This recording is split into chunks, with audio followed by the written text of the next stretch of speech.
phoenix, born from the ashes.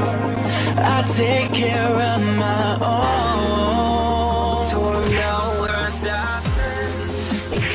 Oh yo tout le monde, c'est Vico Wrestling 21, j'espère que vous allez bien et aujourd'hui les gens on se retrouve pour la review de la nuit numéro 1 d'AEW Fighter Fest, l'événement spécial de l'AEW qui a remplacé Dynamite la semaine dernière, qui remplacera à nouveau Dynamite cette semaine parce que oui c'est pas un pay-per-view à proprement dit, c'est plus un événement spécial en remplacement du weekly d'origine. D'ailleurs je préfère vous prévenir tout de suite, il n'y aura pas de vidéo pronostic pour la nuit numéro 2, j'aurai clairement pas le temps de la faire. En revanche comme pour la nuit numéro 1, bien évidemment une review de la nuit numéro 2 qui tombera soit jeudi soit vendredi, le temps que je regarde le show, que je l'analyse et bien sûr que je vous upload tout ça en vidéo, histoire qu'on analyse ensemble ce show et que je puisse vous donner mon avis, mon ressenti, parce que c'est un petit peu le but de ces vidéos. Mais pour là, on va tout de suite s'intéresser à la nuit numéro 1, parce qu'on a que ça à reviewer pour l'instant. 5 matchs de programme étalés sur 2 heures de show, ça change un petit peu, tu vois, de la WWE, c'est pay-per-view, tu vois, 3h30, 10 matchs, tu te tires la langue, rien qu'en voyant le truc, tu te dis putain, je vais regarder ça en 10 fois. Bon, c'est vrai que pour la WWE, c'est pas facile, ils ont 2 rosters, faut booker ça en un seul show, en plus ils vont passer en 2 nuits différentes, ils font ça sur une nuit,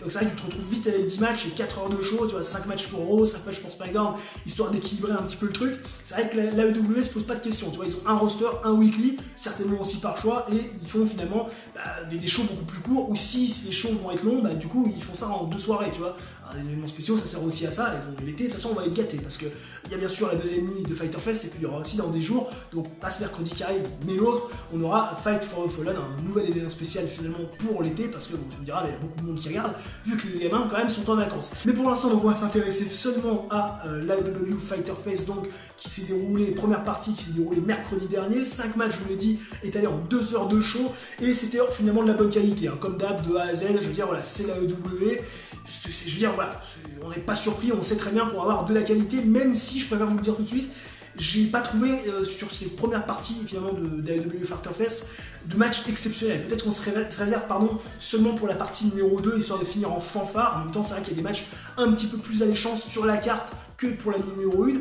Donc peut-être qu'on va essayer de finir en beauté sur la numéro 2. Voilà, on s'est dit on va monter crescendo. En revanche, c'était quand même de la bonne qualité, on va pas se le cacher, j'ai pas été déçu. Je veux dire, voilà, ça reste du très bon catch avec des très bons matchs proposés. Et l'opener a été finalement le meilleur match de la soirée. D'ailleurs, ça pouvait être le meilleur opener possible, puisqu'on avait Wardlow et MJF d'un côté face à Jungle Boy Jack Perry et Luchasaurus de l'autre, une partie de Jurassic Express. On le sait depuis quelques temps, il y a un fil rouge qui s'est établi entre MJF et finalement Jungle Boy Jack Perry. On sait que c'est deux de la nouvelle génération, 23 ans pour Jungle Boy Jack Perry, 24 pour MJF, un très bon face, un très bon heel, 2 excellents performants dans le ring, et on a eu un match absolument incroyable, parce que là forcément, là c'est voilà, le storytelling était là, les spots étaient là, le rythme, les prises de risque, bref, on a eu un très très bon opener que j'ai noté à 14,75, oui, parce que je note sur 20, je fais comme les profs, tu vois, je vais pas commencer, tu vois, à noter en étoile parce que j'arrive pas à savoir véritablement, à noter des matchs en étoile. Je sais pas ce que vaut un match 3 étoiles, je sais pas ce que vaut un 4 étoiles, un 5 étoiles, avec des notes, tu vois, comme un prof, tu vois, j'arrive mieux à me... Dans mon cerveau, c'est plus clair, tu vois, bon, ça peut paraître un peu moins clair pour vous, mais pour moi, c'est un petit peu plus clair, tu vois, 14,75, j'assimile ça à un très bon match. Le seul petit regret que je peux avoir d'ailleurs sur cet opener, pour vous en parler un petit peu plus concrètement, c'est la durée. J'aurais aimé que ça dure un petit peu plus longtemps, 11 minutes, je pense qu'on aurait pu se permettre de rajouter 4-5 minutes de plus, on aurait pu construire un peu plus sur la durée, je parlais pas de 10 minutes de plus, mais 4-5 minutes, tu vois, vu comme c'était parti, je trouve que le match, voilà, aurait mérité 4-5 minutes de plus. Voilà, très bon match de A à Z. En plus, on a une très bonne victoire à Jurassic Express, qui est clairement dans le ventre mou depuis un petit moment dans la division tag team. C'est même depuis le début de la AEW. Ils n'ont jamais réussi à avoir de match de championnat. Ils sont toujours vraiment dans le ventre mou, à pas vraiment évoluer. Et c'est vrai que cette victoire face à Wardlow et à MJF, ça va quelque part les relancer, leur donner un petit peu de momentum. Et en plus, on a fait ça sans discréditer MJF, puisque c'est Wardlow qui prend le tombé, parce qu'on s'est quand même dit, bon, ouais, le mec est invaincu à la AEW. Alors certes, il a perdu 2 matchs, un en Fatal 4-Way et donc forcément sur ce match tag team, mais il n'a jamais pris le pin ou n'a jamais tapé sur une soumission. Donc on s'est dit, on va finalement mettre le pin sur Wardlow, histoire finalement de ne pas discréditer MJF. Et c'est vrai que voilà, du coup, ça me permet d'avoir un MJF encore vraiment fort et qui est toujours invaincu, tu vois, pas taper sur une soumission, pas de tomber pris. Voilà, protège un maximum MJF avant son futur match de championnat, parce qu'encore une fois, MJF, c'est un match, on l'a placé dans ce match tag team pour finalement faire patienter, parce que le mec, ça fait des mois et des mois, plutôt des semaines et des semaines, qu'il devrait avoir une opportunité face à Jon Moxley.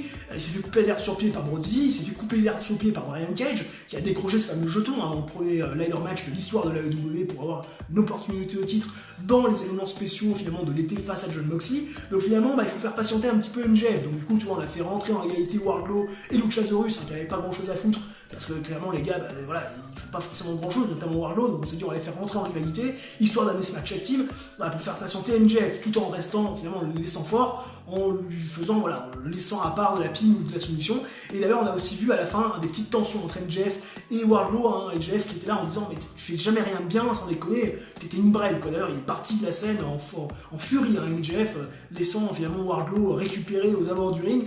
Ça va se teaser un petit peu des tensions entre les deux. J'espère qu'on va pas mettre fin finalement à cette association trop tôt, parce que c'est vrai que voilà, parfois on a tendance à vouloir précipiter les choses. J'espère simplement que si retournement de situation il doit y avoir, si Wardlow doit se retourner contre MJF pour lancer sa carrière en solo, j'espère que ça se fera quand MJF aura le titre mondial sur l'épaule, ce qui devrait arriver techniquement. Voilà, je me mouille un petit peu, mais techniquement à All Out, je veux dire c'est la suite logique des choses. Donc voilà pour cet opener avec la victoire donc de Jungle Boy, Jack Perry et de Luchasaurus qui prennent un petit peu de momentum avec ce tombé effectué sur Wardlow. On a ensuite enchaîné les gens avec le premier match de championnat de la soirée.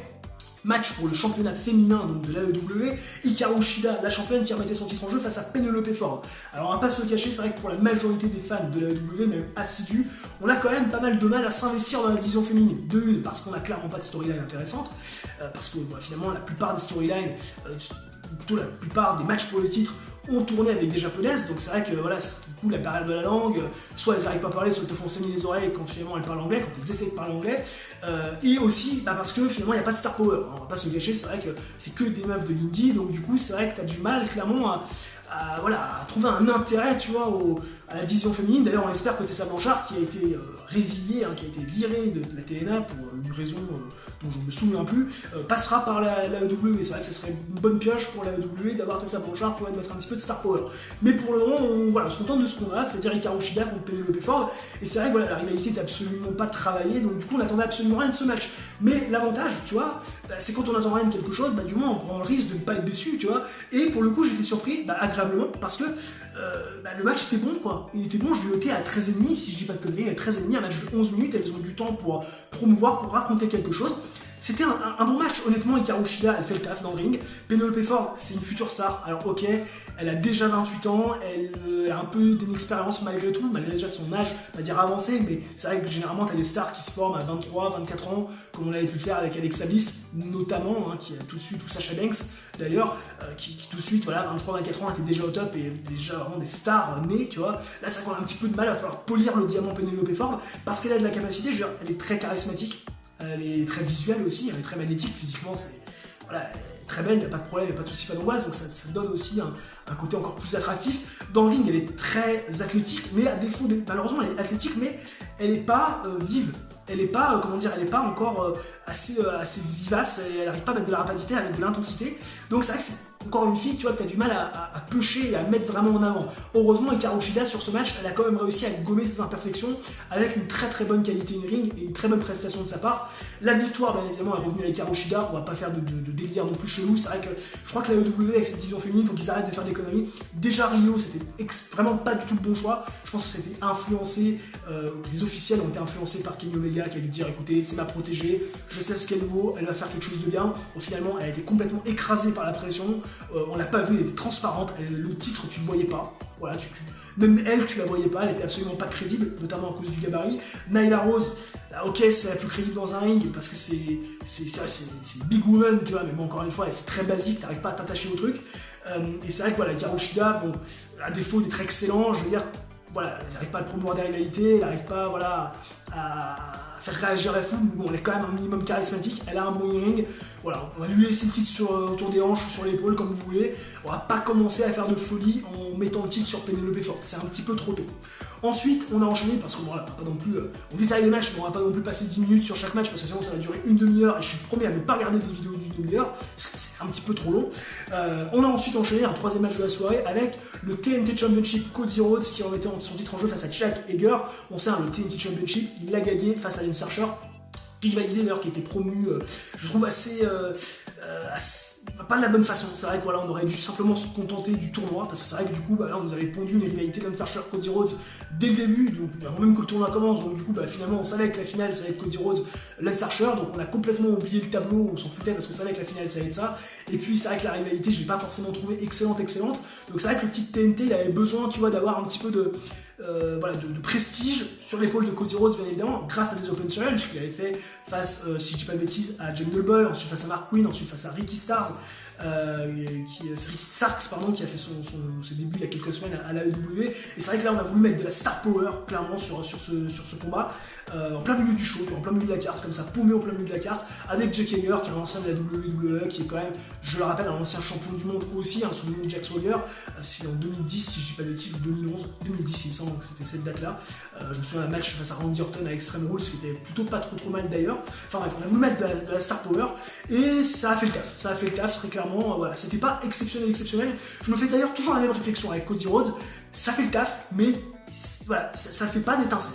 Cody Rhodes, je sais pas si le truc s'essouffle avec Cody Rhodes, parce que je pense qu'il est encore bon et que les gens sont encore investis dans ce qu'il fait, mais je sais pas, je trouve qu'en promo, ça fait le taf, mais il n'y a pas que ce soit en promo, en promotion de rivalité, en match, ça fait le taf, mais il n'y a pas d'étincelle. Et j'arrive pas, tu vois, à m'investir pleinement en Cody Rhodes, dans ce que fait Cody Rhodes ces derniers temps. Maintenant, voilà, encore une fois, le match n'est pas mauvais, si je dis pas de bêtises, je l'ai noté à 13,5, donc c'est un bon match, pour vous donner un petit peu des mots, vous mettre un mot sur la note, c'est un bon match. Le match, je trouve, parfois, se faire un petit peu de longueur, 14 minutes, c'était un petit peu trop long, mais voilà, ça fait quand même le taf, c'était pas si mauvais que ça. Voilà, 13,5, c'est honnête pour un match de championnat. Bien évidemment, le titre reste sur Cody Rhodes. On va pas non plus faire de conneries. Cody Rhodes, il faut un titre. On sait que techniquement, dans la storyline, il ne peut plus avoir de titre mondial. Donc voilà, le titre TNT, ça va être un titre intermédiaire. Cody Rhodes, je pense qu'il va faire le taf avec ses Open Challenge. Bien que voilà, j'attends quelque chose, j'attends un renouveau de Cody Rhodes, j'attends un petit peu des étincelles, notamment dans ce qu'il va nous proposer au niveau de ses matchs. Ensuite, on a enchaîné avec le 4e et avant-dernier match de la soirée. D'ailleurs, on a eu 2 matchs tag team qui sont finalement succédé. On a eu ce match tag team dont on va parler pour un challenger numéro 1, aspirant numéro 1 au titre tag team, donc finalement la semaine prochaine, et aussi derrière le match de championnat qui était finalement en main event, le main event de la première soirée, parce que oui, on aura un nouveau match de championnat par équipe. Je sais pas si je vous l'ai dit au début de vidéo, parce que voilà, quand on est en total impro, parfois on sait plus trop ce qu'on dit, on se paume un petit peu, quoique j'essaie quand même de faire des trucs à peu près structurés, mais dans la mesure où Jon Moxley ne va pas combattre face à Brian Cage dans la deuxième partie, donc deuxième soirée de Fighter Fest, on a dû remplacer ce match-là par finalement un nouveau match de championnat par équipe, ce qui va pas faire de mal parce que c'est vrai que les championnats par équipe, on va pas se le cacher, c'est vrai qu'avec l'absence d'Adam Page, justifiée ou non, parce que c'est vrai que certains se sont dit voilà, qu'ils ne comprenaient pas vraiment le fait qu'Adam Page ne vienne pas finalement travailler à cause du Covid, il y en a qui l'ont compris, d'autres qui l'ont pas compris, chacun se fera son avis, mais c'est vrai que voilà, du coup ça a pris un petit peu de retard, on n'a pas vu le titre tag team trop longtemps, donc c'est vrai qu'encore un match de championnat pour essayer finalement de recrédibiliser les titres et revoir un petit peu Kenny Omega et Adam Page en action, c'est vrai que ça peut être aussi pas mal, tu vois, ça peut être une bonne promotion pour le titre par équipe, parce que c'est en remplacement finalement dans la deuxième soirée, parce que Jon Moxley a été victime d'un petit problème avec sa femme, Renee Young, qui a contracté le Covid-19, positif au Covid-19, et donc du coup on n'a pas voulu prendre de risque du côté de la WWE ni de Jon Moxley, donc du coup on propose ce match, Jon Moxley contre Brian Cage à Fight for the Fallen, donc pas ce mercredi, mais mercredi d'après, donc dans 10 jours au moment où je tourne cette vidéo. Donc du coup, le match d'aspirant numéro 1, donc au titre par équipe, oui, l'avant-dernier match de la soirée, donc cette première nuit de Fighter Fest, opposait Santana et Ortiz à finalement private party, Isia Cassidy et Mark Quinn. On sait ce sont des valeurs sûres dans le ring, ces quatre-là, ils font des choses vraiment excellentes. J'attendais pas mal de ce match, même si c'était pas construit, parce qu'encore une fois, c'est un petit peu arrivé comme un cheveu sur la soupe, parce que c'est vrai qu'on pensait pas justement que ce match Jon Moxley contre Brian Cage allait être reporté pour Fight for the Fallen. Il y avait des possibilités. On savait que ça pouvait arriver, mais on voulait quand même que ce match-là puisse se dérouler concrètement à Fighter Fest. Finalement, voilà, on sait que ça ne peut pas se faire. Donc du coup, c'est vrai qu'on nous a pondu ce match-là, histoire, tu vois, de donner des aspirants numéro 1, tu vois, à Adam Page et Kenny Omega la semaine prochaine. Alors, histoire quand même que, tu vois, il y a quand même une autre équipe face à eux, tu vois, qui se retrouve pas sans personne en disant, bon écoutez, c'est pas grave, journée de repos, vous aurez que 4 matchs la semaine prochaine. Donc du coup, on a fait ce match-là entre Santana et Ortiz, d'un côté et donc private party de l'autre. Comme je vous l'ai dit, des valeurs sûres dans le ring. Le match était bon, mais encore une fois sans plus, si je dis pas de bêtises, j'ai noté à 13,75. Donc c'est un bon match, de bonne facture, Mais je vous cache pas, je vais pas dire que j'étais déçu de ce match, mais je m'attendais quand même un petit peu à mieux quand on connaît le talent dans le ring, que ce soit de Private Party ou de Santana et Ortiz. Je m'attendais un petit peu à quelque chose de mieux, tu vois.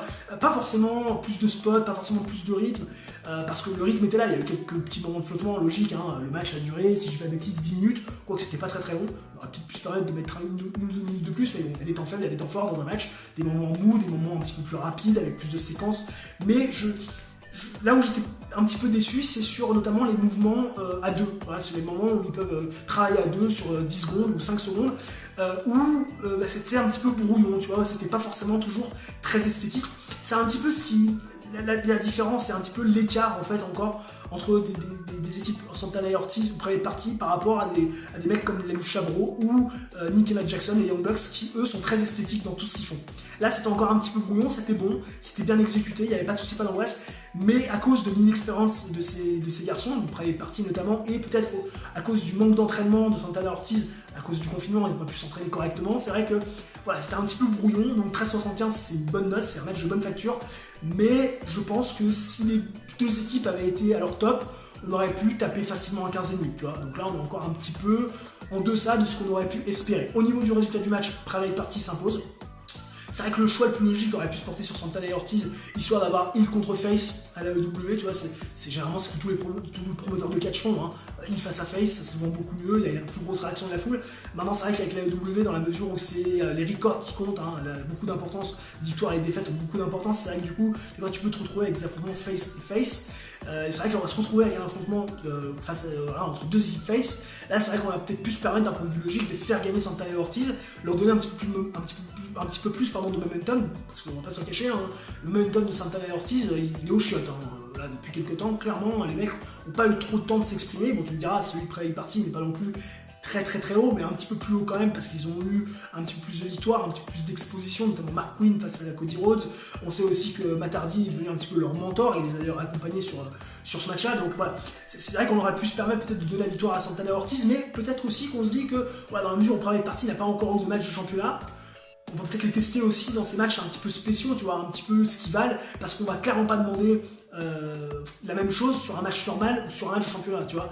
Donc là, voilà, on va peut-être un petit peu les tester peut-être en vue, tu vois, de ces matchs importants, tu vois, voir comment ils réagissent, voir quelles performances ils sont capables de faire, voir s'ils s'écroulent, s'ils sont prêts ou non, tu vois, un jour à devenir champion sur le long terme, tu vois, parce que c'est aussi une équipe qui est jeune et sur qui on va peut-être compter du côté de la AEW. Et donc, ce qui nous amène à notre main event et aux futurs opposants de Private Party la semaine prochaine, donc pour la nuit numéro 2 de Fighter Fest, on avait d'un côté des champions Kenny Omega et Adam Page qui remettaient en jeu leur titre face à Trent et Chuck Taylor, qui n'étaient pas accompagnés, si je dis pas de bêtises, d'Orange Cassidy, parce qu'Orange Cassidy, toute la soirée, il a été trop occupé à faire des petits segments avec Chris Jericho pour promouvoir sa rivalité, et donc son match lors de la numéro 2 face à Chris Jericho, parce que oui, Orange Cassidy, hein, Chris Jericho, ça a été vraiment la rivalité, mais en tout cas qui m'a fait le plus délirer ces dernières semaines, très clairement. Orange Cassidy fait partie de mon top 3 de mes catcheurs préférés, hein, pour vous donner un ordre d'idée, c'est Randy Orton en haut, tout en haut, hein, ça, je crois que ça ne bougera jamais, derrière Adam Page et ensuite Orange Cassidy. Ce mec au moment du rêve, un talent absolument fou, et donc il était trop occupé cette semaine,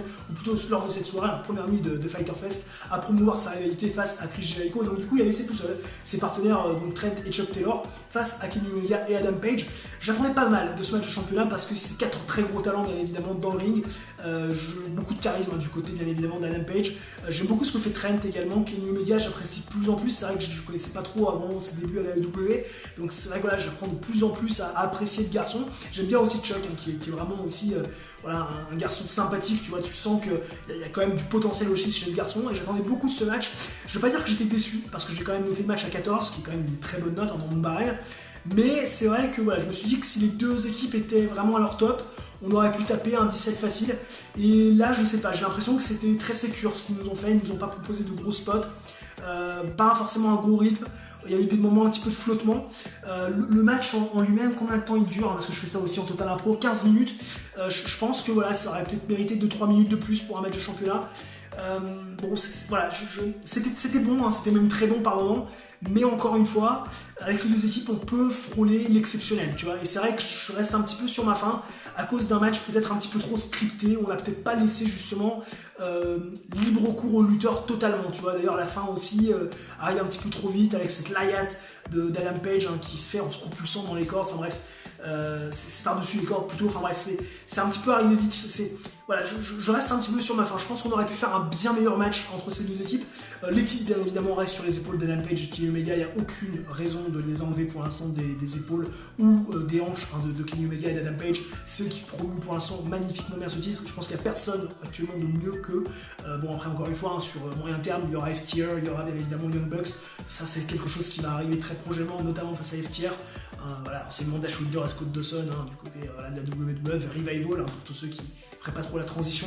Donc c'est vrai, voilà, on risque d'avoir aussi des gros affrontements de qualité, mais pour l'instant, voilà, on reste sur du concret, sur une valeur sûre avec Kenny Omega, avec Adam Page. C'est vrai que pour l'instant, ça craindrait un petit peu. Je pense que ça serait un gros risque encore pour l'instant de mettre des titres sur Trent et sur Chuck Taylor, qui pourtant sont très talentueux, mais voilà, ça manque encore un peu de star power. Les gens ne le connaissent pas trop encore. Voilà, moi, tu vois, le circuit indie, je connaissais pas trop avant la AEW, et il y a des mecs, tu vois, qui sont à la AEW depuis le début et auxquels je commence à m'intéresser seulement maintenant. Et je pense que c'est aussi le cas pour pas mal de personnes. Donc du coup, voilà, pour l'instant, on reste sur une valeur sûre. Adam Page, Kenny Omega. Je pense que c'est quand même meilleure des promotions possibles actuellement pour la division tag team, qui, je rappelle, à la AEW est clairement la meilleure au monde. Voilà donc pour ma review de la numéro 1 de Fighter Fest. J'espère qu'elle vous aura plu. N'hésitez pas à mettre un j'aime si ça vous a plu, si c'est le cas, à vous abonner si ce n'est pas déjà fait, à activer la petite cloche bien évidemment pour manquer aucune notification, être averti dès qu'une vidéo sort bien évidemment sur la chaîne. Sur ce, portez-vous bien les gens, ciao bye et à la prochaine. On se retrouve très vite pour la review de la numéro 2. Portez-vous bien.